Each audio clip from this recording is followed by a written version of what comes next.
ବାଲିଆପାଳର ସ୍ଥିତି ଅଣାୟତ୍ତ। ସୁବର୍ଣ୍ଣରେଖା ନଦୀରେ ବନ୍ୟା ଆସିବା ଫଳରେ ଅନେକ ଗାଁରେ ପଶିଛି ପାଣି। ଏବେ ମଧ୍ୟ ପାଣି ଘେରରେ। ଜଳସ୍ତର ଧୀରେ ଧୀରେ କମୁଥିବା ବେଳେ ଲୋକଙ୍କ ଦୁର୍ଦ୍ଦଶା ବଢ଼ି ବଢ଼ି ଚାଲିଛି। ଉତ୍ତର ବାଲେଶ୍ୱରର ଦୁଃଖ ବଢ଼ାଇଛି ସୁବର୍ଣ୍ଣରେଖା। ଭୋଗରାଇ ଜଳେଶ୍ୱର ଅଞ୍ଚଳରେ ଏହାର ପ୍ରଭାବ ପଡ଼ିଛି। ବିଭିନ୍ନ ସ୍ଥାନରେ ରାସ୍ତା ଉପରେ 4 ଫୁଟର ପାଣି ଚାଲିଛି।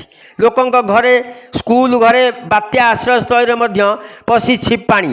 ଚାଷ ଜମି ବୁଡ଼ି ରହିଛି। ହେକ୍ଟର ହେକ୍ଟର ଧାନ ଫସଲ ନଷ୍ଟ ହୋଇଯାଇଛି। ଘରେ ଥିବା ଧାନ ଚାଉଳ ନଷ୍ଟ ହୋଇଯିବା ସହ ଅନେକ କାନ୍ଥ ଭୁଷୁଡ଼ି ପଡ଼ିଛି। ସୁବର୍ଣ୍ଣରେଖା ନଦୀରେ ବନ୍ୟା ଆସିବା ଫଳରେ ବାଲିଆପାଳର ସ୍ଥିତି ଅଣାୟତ୍ତ। ଅନେକ ଗାଁରେ ପଶିଛି ପାଣି। ଏବେ ମଧ୍ୟ ପାଣି ଘେରରେ ଜନସାଧାରଣ। ଜଳସ୍ତର ଧୀରେ ଧୀରେ କମୁଥିବା ବେଳେ ଲୋକଙ୍କ ଦୁର୍ଦ୍ଦଶା ବଢ଼ି ବଢ଼ି ଚାଲିଛି। ଉତ୍ତର ବାଲେଶ୍ୱରର ଦୁଃଖ ବଢ଼ାଇଛି ସୁବର୍ଣ୍ଣରେଖା। ଭୋଗରାଇ ଜଳେଶ୍ୱର ବସ୍ତା ଅଞ୍ଚଳରେ ଏହାର ପ୍ରଭାବ ପଡ଼ି ରହିଛି। ବିଭିନ୍ନ ସ୍ଥାନରେ ରାସ୍ତା ଉପରେ 4 ଫୁଟର ପାଣି ଚାଲିଛି। ଲୋକଙ୍କ ଘରେ, ସ୍କୁଲ ଘରେ, ବାତ୍ୟା ଆଶ୍ରୟସ୍ଥଳୀରେ ପାଣି ଜମି ରହିଛି। ଚାଷ ଜମି ବୁଡ଼ି ରହିଛି। ହେକ୍ଟର ହେକ୍ଟର ଧାନ ଫସଲ ନଷ୍ଟ ହୋଇଯାଇଛି।